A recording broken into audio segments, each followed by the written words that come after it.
how to go from defense to offense within your business so that way you can make more money each month. So as you know, I'm really big into sports, so basketball, football, and things like that. And if you watch a lot of sports, you know what it's like when you see a team that's up by 10 or 12 or whatever it is in the fourth quarter. What tends to happen is the team goes very conservative, and as a result, they don't take as many shots, risk, and things like that because they're trying to protect the lead. But when that happens, and you may have seen this a few times, the teams end up actually losing. The team that was winning, they actually end up losing because they started to be so conservative. And when the other team kept keeping their foot on the gas and their foot on their necks, they actually weren't able to basically like go back into overdrive, pick things back up, get back into the groove or to the flow of the game because they slowed down. And we've seen this a lot. And me, I'm a Jets fan, so we know a lot about losing. And at times we actually are very rarely up in four quarters, but that's all going to change this year because we have Aaron Rodgers. But nonetheless, if you watch sports, you've seen teams get up really big in the fourth quarter and they start to play a little conservative and end up losing that game. And what I've seen with people in their businesses, they actually act in the same way, where they actually are doing well in their business or just good enough to where they feel like, you know what, I'm good. I don't need to change anything and I'm keep everything the same. And when that happens, you can actually risk losing your lead or going under as a business because businesses are constantly reinventing and innovating themselves. And we want to make sure that we're keeping up with the times. And as you know, with AI and all this new stuff that's coming out, you have to be on your P's and Q's. You can actually use AI with your business and not allow it to replace your business, if you will. But that's only if you know how to use AI, but also if you're actually going out there and being aggressive with researching and, collecting that knowledge, if you will. So within this podcast, I'm going to give you 5 ways that you can go from defense within your business to offense so that way you can make more money each month. So the first point that I'm going to make is the defensive point. So the way you may be playing defense within your business right now, as I mentioned, you're keeping everything the same. You're keeping your copy the same, your marketing the same, your techniques the same, all that stuff you're keeping as is simply because it's working. And where we are in life right now is not good enough just for things to be working, but you need to be constantly reinventing yourselves, as I mentioned. So the way you can go from that defense to offense is to first figure out what the next level in your business looks like.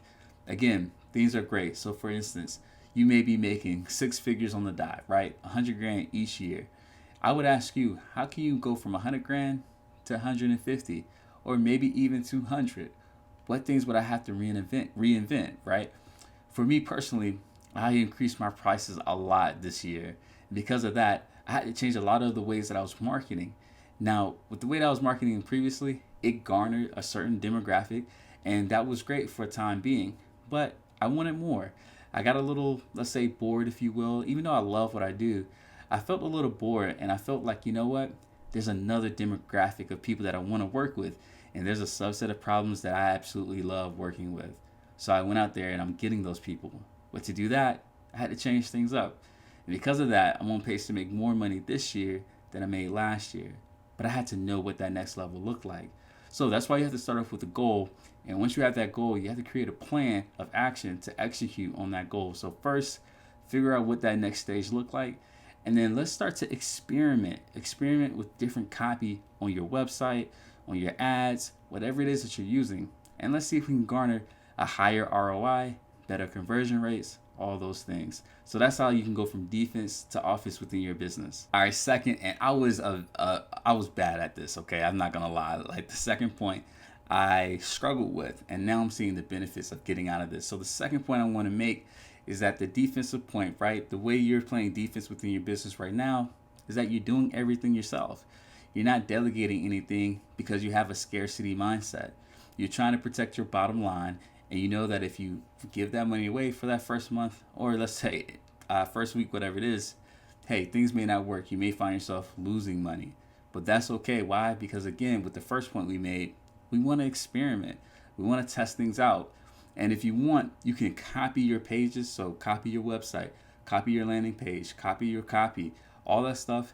You can copy it and use it as what we call the control, meaning that if anything else, we're going to go back to this and we're going to revamp things up again, right? It's kind of like experimenting. You have the control, which you keep everything the same. And then you have the experiment group where you're going to add the new stimulus, the new substance or whatever it is that you're adding that's new. You're going to add that so you can test it, if you will. Now, again, if you're finding yourself having a scarcity mindset and you're doing everything yourself, I want you to know that you're handicapping your business. It's great to be able to do everything yourself up to a certain point. And for a lot of people, when they're making, let's just say, 6 figures on the dot again, right? A lot of people are able to do that on their own. But to be able to go to the stages of where you're making, let's say 7 figures, 8 figures, a lot of people in those stages, not everybody, but a lot of those people, you have to hire teams, right? You have to hire a team of people to help you to whether it's build a sales funnel, build your copy, do your content, like so many different things. And it has to require you paying up. You have to find a team. So I would tell you to delegate. Now, the way you go to offense within your business with this one, start off small, guys. I'm going to tell you, go to Fiverr or go to Upwork and find someone you can hire to, let's say, do a Facebook image or to do podcast editing. It can be a lot of things. It can be even be creating a logo if that's what you feel that you need. Test it out. Save yourself those 2 to 3 hours and focus on more higher money generating activities, if you will. Things that's going to bring in the dollars. All right, so that's step number 2, how you can go from defense to offense. You got to stop doing everything yourself, and you got to delegate to other people. That's going to help you out a lot. Number 3, another way that I see people playing defense within their business is that they have a skill set, and it's a good skill set, and it's getting them results. So it's like, well, why change the skill set? Well, here's the thing, guys. To be great at what you want to do, you have to be constantly reinventing yourself. Something that I used to write on my window every morning, or not every morning, but I had it on my window, was this. Today, Steph Curry went to basketball practice. I also said, today, Denzel Washington went to acting classes.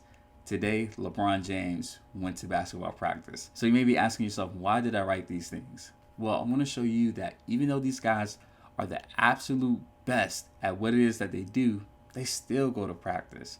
So if LeBron is still practicing, if Steph Curry is still practicing 3-point shots, what does that say about you and your skill set? If you're not, and I don't know who's listening to this podcast, but Steph Curry is elite. He is the best ever. And I don't know if you're the best ever in your craft, but even if you were, I would tell you that you still need to practice. So just because you're good at what you do doesn't mean that you cannot become great. There's also a book, I haven't read this, but I just know the title. It's called From Good to Great. And what I want you to do is take that mindset with your professional development and personal development. And the way you go from defense to offense, I want you to find a coach. I want you to find someone that can teach you how to become better at what it is that you already do. And maybe there's some other areas in your business, in your professional life that you're maybe that just kind of like so, if you will. You do okay in. Hire someone, get them to help you with this. And I want you guys to be what I like to call curious. Be curious about how good you will be, how much money you'll be able to make, or how many lives you'll impact if you were to master storytelling, if you were to master marketing, if you were to master sales calls or cold calling or relationship building. Be curious how good or how different things would be for you if you just mastered that one skill. If you took 1 year and you just absolutely dedicated all of your time to it. Be curious, and that's a great way to go from defense, where you just simply being good and you allowing things to just be as it is, and how you go to offense by getting a coach. Taking courses is another great one, and even reading. These are great ways to go and further your skill set. All right, point number 4. You may find yourself having a scarcity mindset within your business. And this kind of goes to what I was mentioning earlier, but I'm going to add a little twist to it. So a lot of people may play defense within their business by not spending more money to test out things, to test out new programs, maybe even hire a coach, as I mentioned, whatever the case it may be. And a great way to go to offense is by investing more, right? Whether it's in different channels, or let's say you're increasing the amount of money that you're spending each month, because when you put in $5, you're able to get back 10 or 20. Well, if that's the case, let's see what happens if we put $1,000 in. Are we able to get $5,000 back in our revenue? If so, let's go about it. You have to be aggressive in your spending. And this goes back to sports, where if you're in the fourth quarter, and let's say it's only a minute left, and let's say we're playing basketball, it's the fourth quarter, it's a minute left, and you're up by 5, you don't need to just stop shooting. You need to still run your plays. Because if not, you're going to find yourself taking a bad shot with 3 seconds left on the shot clock, and now the other team goes down and score, and now you're only up maybe 2 or maybe 3 points. So be aggressive in your spending. I would definitely tell you not to go in the red, but figure out ways where you can get your money to work for you rather than you working for your money. And here's the 5th point. I absolutely love this one. This was a game changer. Shout out to Alex Hormozi, Russell Brunson, and so many other famous marketers out there, because they make a real good point with this one. So one way you may be finding yourself playing defense within your business is that you're selling what everybody else is selling, right? So if someone sells, let's say, soaps through Facebook marketing or whatever, or let's say someone's selling, let's say, a course on focus, right? It's just as plain as that, right? Like, I'm selling a course about building focus. There's so many courses like that, so many courses about telling you how to create a new business, or how to make money by selling, or all this other stuff, right? It's already out there. And if you catch yourself playing defense selling what they're selling, you're not going to get too far, because they're just going to go to the very best, if you will, right? And here's 2 things, actually. They're going to go to the very best, or they're going to go to the very cheapest. And I don't know about you, but I don't like working with the cheap folk, right? Nothing against cheap people, but the mindset behind those people I find to be very different when I'm coaching them. So to go from defense in that situation to offense, I want you to find a unique selling proposition, meaning find a way that you can be different from everybody else that's in your field. When you do that, people will start throwing money at you because you are the only option. There is no number 2. There is no cheaper option. It's you or bust. So that's a great way to go to offense. And if you do that one, it would definitely change your whole life. And that's something that I'm working on right now. As a therapist, not too many people are focused on working with entrepreneurs, but also not too many of them are focusing on working with entrepreneurs, with building their confidence, and using a method called acceptance to do that. That's something that I'm specialized in. And if you find yourself needing that, who else are you going to go to? I don't know if there's too many people out there. There may be some, but I don't know if I ever come across them. So those are some great ways that you can go from playing defense within your business to offense. And it'll help you to increase the amount of revenue that you're making, but also it'll save you time as well. So this is Coach Wells. I'm a licensed therapist. I'm also a high performance coach. Please like, comment, and subscribe to this channel. I would love to hear from you guys. And if you comment, please let me know what you would love for me to talk about, because this will help me to guarantee I give you an episode just for you. All right, guys. I'll see you later.